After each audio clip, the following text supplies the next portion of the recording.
সদৌ অসমত মই আমাৰ এই মানে দিছয়বেলি বক্সিং একাডেমীৰ পৰা মই সকলোলৈ স্বাগতম জনাইছোঁ আৰু সকলোকে আন্তৰিক ধন্যবাদ জনাইছোঁ।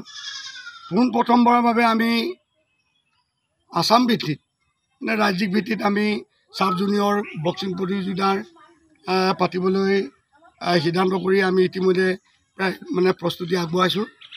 আমি সকলোকে আহ্বান জনাইছোঁ যে সকলোৱে আহিব লাগে আৰু সকলোৱে সহযোগিতা কৰিব লাগে।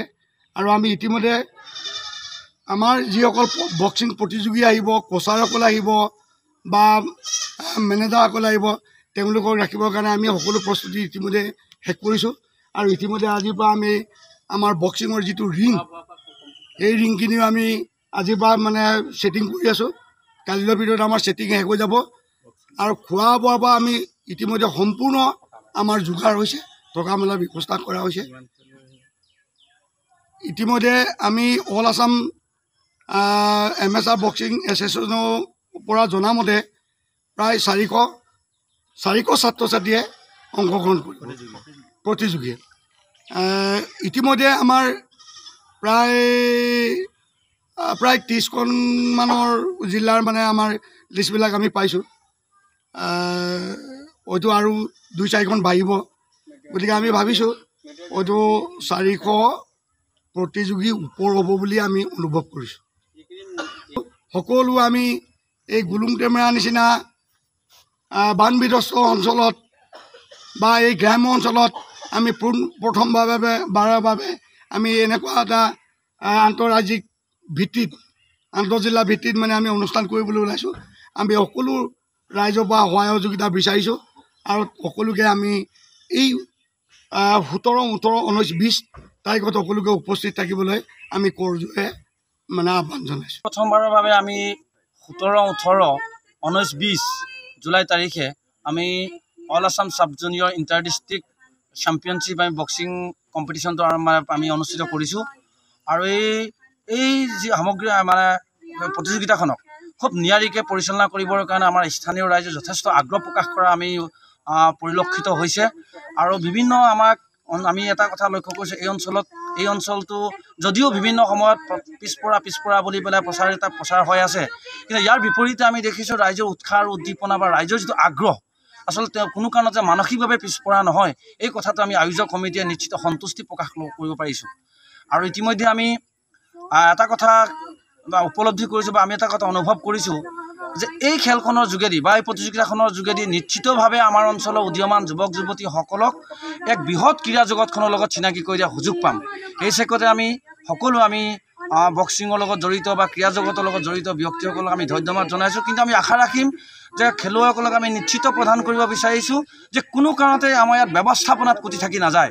এই কথাটো আজি আমি আপোনালোকৰ সংবাদ মাধ্যমৰ যোগেদি আমি নিশ্চিত কৰিব। নিশ্চিতভাৱে 350-ৰ পৰা 400 প্ৰতিযোগী হ'ব বুলি আমি আশা ৰাখিছোঁ। আৰু ইতিমধ্যে আমি 300ৰ অধিক খেলুৱৈ আমি লিষ্টৰ নাম পাইছোঁ আৰু হয়তো আহিব বুলি আমি আশা ৰাখিছোঁ বা অফিচিয়েলি আমাৰ যোগাযোগ হৈছে। মোটামুটি আমি 400 হ'ব বুলি ধৰি লৈছোঁ।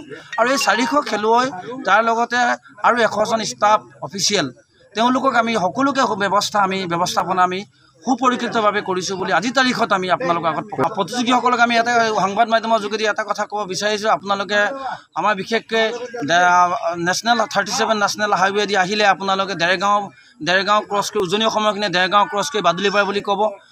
আমি নামনি অসমৰ পৰা যিবিলাক আহিব এইখিনিও বাদুলিপাৰা বোকাখাট পাৰ হৈ আমাৰ বাদুলিপাৰা বুলি এটা স্থান আছে। আৰু বাদুলিপাৰাৰ পৰা এই ঐতিহাসিক সমল থকা এটা স্থান সকলোৱে চিনি পায় যে অসমত যে শ্বহীদ কমলামিৰি এটা জন্মস্থান আৰু 42ৰ গণ আন্দোলনৰ লগত জড়িত এটা ঐতিহাসিক অঞ্চল।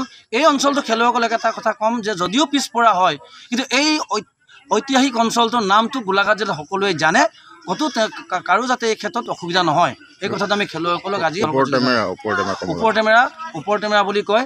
আৰু ইয়াতে যদি আপোনালোকে চাই যে কমলামিৰি হায়াৰ ছেকেণ্ডাৰী স্কুল, ওপৰ টেমেৰা কমলামিৰি হায়াৰ ছেকেণ্ডাৰী স্কুল বুলি ক'লে গোলাঘাট জিলা বিদিত। গতিকে এটা মন্দাৰী সমীপত ৰংগমঞ্চ। ৰ'ব, আপুনি যে এটা অপৰাধ কৰিবলৈ গৈ আছে, আপুনি জানেনে? এই নাবালিকাগৰাকীক এতিয়াই বিয়াত বহোৱাটো যে এটা অপৰাধ, আপুনি জানেনে? অপৰাধ কেনেকৈ? মোৰ ছোৱালী মোৰ কথা তুমি যিয়েই নোকোৱা ভূঞা 18 বছৰৰ তলৰ যিকোনো কন্যা সন্তানৰ বিয়া দিলেই আইনগতভাৱে এক দণ্ডনীয় অপৰাধ বিয়া দিয়াজন যিমান দায়ী বিয়া পতাজনো সমানে দায়ী এতিয়া তাই পঢ়া শুনা কৰাৰ বয়স খেলা ধূলা কৰাৰ বয়স তাই খেলিবলৈ দিয়ক পঢ়িবলৈ দিয়ক আৰু চাব এদিন আপুনি তাইক লৈ গৌৰৱ অনুভৱ কৰিব পাৰিব এতিয়াই তাইক সংসাৰৰ বোজা দি তাইৰ ভৱিষ্যত জীৱনটো অন্ধকাৰ কৰাৰ অধিকাৰ তোমাৰ জানো আছে মোৰ ভুল হৈ গ'ল মাজনী মোক ক্ষমা কৰিবা শিক্ষা ল'ৰা ছোৱালী উভয়ৰে প্ৰাপ্য আৰু অধিকাৰ আপোনাৰ কন্যা সন্তানক তাইৰ এই প্ৰাপ্যৰ পৰা বঞ্চিত নকৰাব বাল্য বিবাহ ভাৰতীয় আইনৰ দ্বাৰা বিহিত এক দণ্ডনীয় অপৰাধ এনে অপৰাধ কৰি আপোনাৰ কন্যা সন্তানৰ ভৱিষ্যত অন্ধকাৰৰ মাজলৈ ঠেলি নিদিব